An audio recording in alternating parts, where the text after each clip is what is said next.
Hello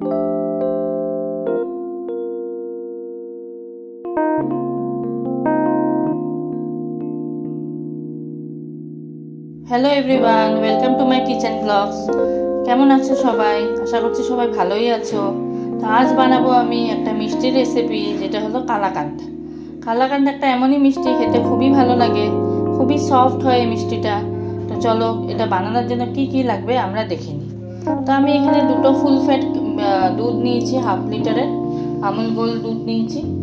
তারপর দুধটা ফাটানোর জন্য ভিনিগার নিয়েছি, চিনি নিয়েছি, আর কিছু ড্রাই ফ্রুটস নিয়েছি, আলমন্ড আর পেস্তা, আর নিয়েছি হলো কেসর। তো প্রথমে আমরা এই 2 প্যাকেট দুধ গরম করতে বসিয়ে দেবো, তারপর এটাকে ছানা কাটাবো। তো আসুন দেখি আমাদের রেসিপিটা কিভাবে করতে হয়। তো এবার আমি এখানে 1 লিটার দুধ বয়েল করতে বসিয়েছি। তো এটা বয়েল আসা অবধি আমাদের কিছুক্ষণ ওয়েট করতে হবে, তারপর আমরা ছানাটা কাটাবো।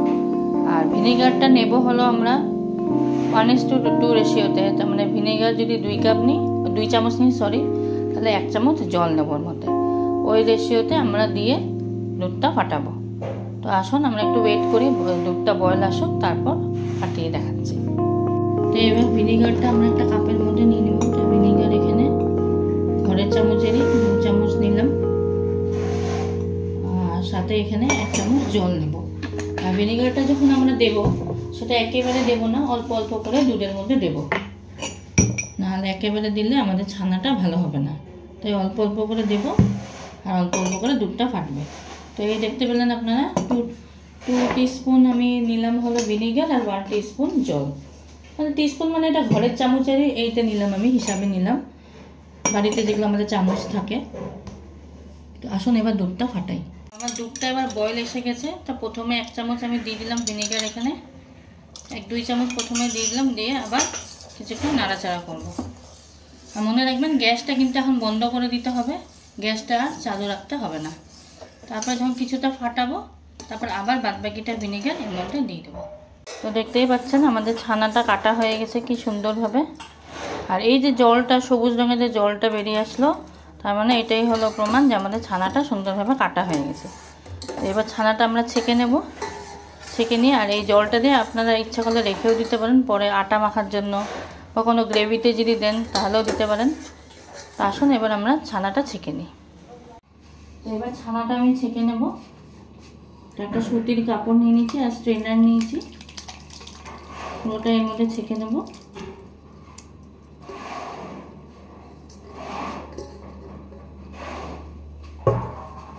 ছেঁকে নেওয়ার পর একটু ঠান্ডা জল দিয়ে আমরা এই ছানাটাকে ধুবো, কারণ এর মধ্যে আমরা ভিনেগার দিয়েছিলাম, ভিনেগার দেওয়া মানে একটা টক ভাব থাকবে, তাই জন্য এখানে ঠান্ডা জল দিয়ে আমরা এটাকে একটু ধুবো। ছানাটাকে সামান্য একটু ঠান্ডা জল 3-4 বার করে দিয়ে ধুলে তাহলে টক ভাবটা আস্তে আস্তে ছানার থেকে চলে যাবে। তো আরেকবার দেবো আমি নর্মাল আমাদের জল, খাওয়ার জল। এটা দেওয়ার পর টক ভাবটা আস্তে আস্তে চলে যাবে। এই আরেকবার দিলাম, 3 বার দিলাম।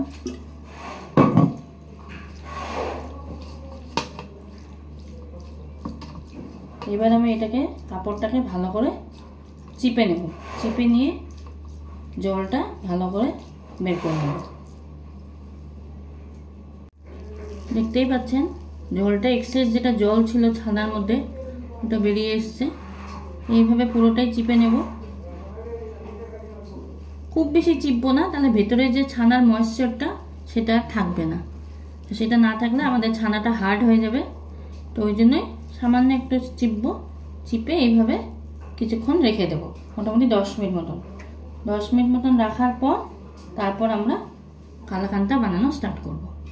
এবার আমি একটা ননস্টিকের কড়াই নিয়ে নিয়েছি কালাকাঁদটা বানানোর জন্য। তো তার জন্য প্রথমে 1/2 টিস্পুন মতন ঘি কড়াইতে দিয়ে দিলাম। তারপর এর মধ্যে আমার আগে থেকে রাখা দুধ ছিল, ওটাও ফুল ফ্যাট দুধ, ফুল ফ্যাট ক্রিমের দুধ, তো ওটাও এর মধ্যে দিয়ে দেবো। কড়াইটা একটু গরম হলে ওই দুধটা এর মধ্যে দিয়ে দেবো, কারণ আমাদের কালাকাঁদটা এই কড়াইতেই করা হবে। তো এবার এই যে ফুল ফ্যাটের দুধটা আপনাদের দেখাচ্ছি, এটা আগের থেকে আমি ঢেলে রেখেছিলাম, ওটা এর মধ্যে দিয়ে দিলাম। এবার দুধটা বয়েল আসলে আমরা কালাকানটা স্টার্ট করব বানানো। কালাকানটা এখন বানানো স্টার্ট করব। তো তার জন্য দুধে একটু কেশর দিয়ে দিলাম। কেশরটা দিলে কালারটাও ভালো আসবে, একটা সুন্দর গন্ধ আসবে। তো তাই জন্য কিন্তু কালাকান কিন্তু আমাদের সাদা রঙেরই হবে। তো কেশরটা জাস্ট দিলাম আমি একটু সুন্দর গন্ধ আনার জন্য। তো এবার আমরা ছানাটা ওখান থেকে বের করে নেব। তো এবার প্লেটের মধ্যে এটা ঢেলে নিয়েছি আমরা ছানাটা।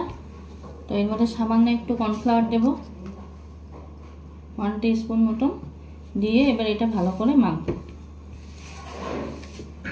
ভালো করে মাখা হলে তারপর আমরা দুধের মধ্যে এই ছানাটা দিয়ে দেবো। আর ওদিকে দুধটা আমাদের মোটামুটি বয়েল হয়ে এসছে। তো এবার ওটার মধ্যে আমরা চিনি দেব।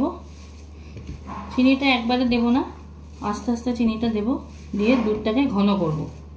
যখন পুরোপুরি দুধটা আমাদের ঘন হয়ে আসবে তারপর এই ছানাটা এর মধ্যে দিয়ে দেবো। তো আসুন এবার চিনিটা দুধে দিই। এবার সামান্য একটু চিনি এর মধ্যে দিয়ে দিলাম। খুব বেশি চিনি দেব না, কারণ কালাকানটা খুব বেশি মিষ্টি ভাল লাগে না, মিডিয়াম মানে মিষ্টি হলেই ভাল লাগে, মাঝারি। বেশি চিনি দিলেও ধরেন অতিরিক্ত মিষ্টি হয়ে যাবে। তো ওই জন্য এখন আমরা অল্প একটু চিনি দিলাম, এটা গলে যাক, তারপর লাস্টে আবার একটু চিনি দিয়ে তারপর ছানাটা এর মধ্যে দিয়ে দেবো। আর একটু যেটুকু চিনি ছিল ওটাও আমি দিয়ে দিচ্ছি। তো চিনি মোটামুটি আমার এখানে 150 গ্রাম মতন চিনি ছিল। তো ওটা 1 লিটার দুধের জন্য 150 গ্রামটা একদম ঠিক মাপ। তো ওটা পুরোটাই দিয়ে দিচ্ছি। তো এখন দুধটা আমি ঘন করতে দিচ্ছি এখানে। তো দুধটা একটু ঘন হলে তারপর আমি ছানাটা এর মধ্যে দিয়ে দেবো। তো এবার এই চপ করে নেবো এই আলমন্ড আর পেস্তাটা। এটা আমি ভিজিয়ে রেখেছিলাম সামান্য একটু জলে। ওটা আমি এবার চপ করে নেব। ওটা লাস্টে আপনার কালাকানটা গার্নিশিংয়ের জন্য লাগবে। তো দুধটা প্রায় আমাদের শুকিয়ে এসছে। তো এখন আমি পেস্তা আর আলমন্ডটাকে একটু চপ করে নিচ্ছি।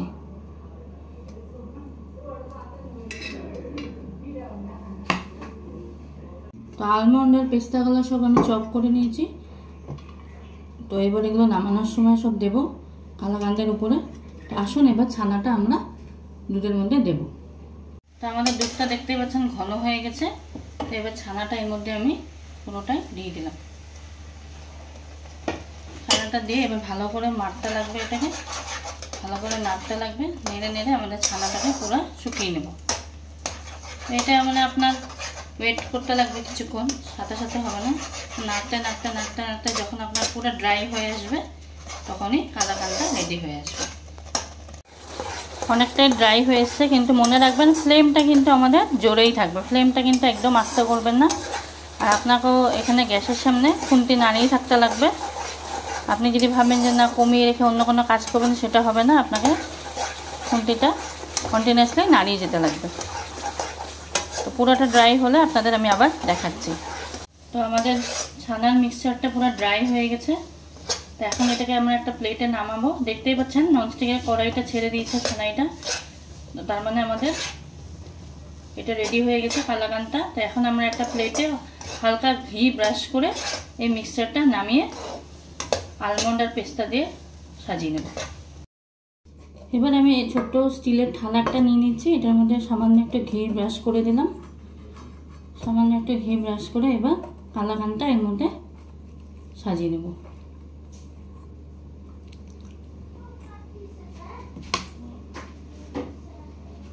কালাকানটা এবার ঢালবো এখানে।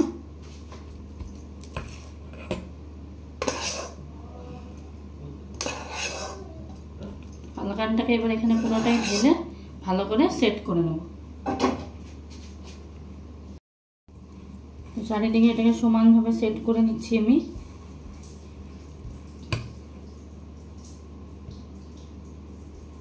খুবই গরম আছে তাই জন্য ওটা ধরতে পারছি না। তো এখন এই খুন্তি দিয়েই ভালো করে চারিদিক সমান করে নিচ্ছি।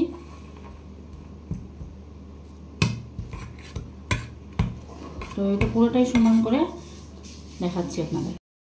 তো দেখতেই পাচ্ছেন কালাকানটা আমি সেট করে নিয়েছি। তো এইটুকু বাকি থাকলো। তো আজকে 1 লিটার দুধের করেছি বলে তাই পুরোটা ভর্তি হলো না, পরে কখনো করলে পুরো বেশি করে আপনাদের দেখাবো। তো এখন এখানে চপড আলমন্ডস আর পিস্তা দিয়ে দিলাম সব এর মধ্যে, এর উপরে।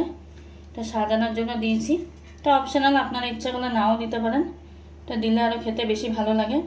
আমি প্রেফার করি আলমন্ড আর পেস্তা দিতে। আর পারলে কিছু কেশরও দিয়ে দেবেন উপরে। কেশরটা দিলে আরও দেখতে ভালো লাগবে। তো এবারে এটা আমরা এখন ঠান্ডা করতে দেব। ঠান্ডা করে তারপর আপনাদের 4-5 ঘন্টা পর দেখাবো কেটে। তো এখন এটা রুম টেম্পারেচারে আমি ঠান্ডা করব, কোনো ফ্রিজে টিজে রাখবো না, রুম টেম্পারেচারেই রেখে দেবো। রেখে এটাকে ঠান্ডা করব। 5 ঘন্টা পর আপনাদের কেটে দেখাচ্ছি। তো 2 ঘন্টা হয়ে গেল। তো দেখতেই পাচ্ছেন কালাকানটা পুরো সেট হয়ে গেছে। তো এখন আমি এটাকে কাটবো। তো এইভাবে কেটে নেব আমরা কালাকানটাকে।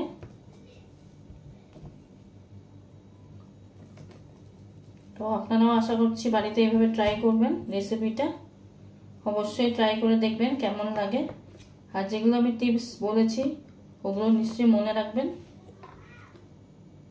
মনে রাখলে আপনাদের কালাকান্দ অসাধারণ হবে। এখানে আমি মোটামুটি 1 লিটার দুধে 10টা কালাকান আমার খুব সুন্দরভাবে হয়ে যাচ্ছে। তো এবার আমি কালাকানটা কেটে নিয়েছি, এবার উঠিয়ে আপনাদের দেখাচ্ছি। তো এইভাবে কেটে একটা উঠিয়ে নিলাম এখানে প্লেটে। তো এইভাবে সবগুলো আমি উঠিয়ে নেব এখন।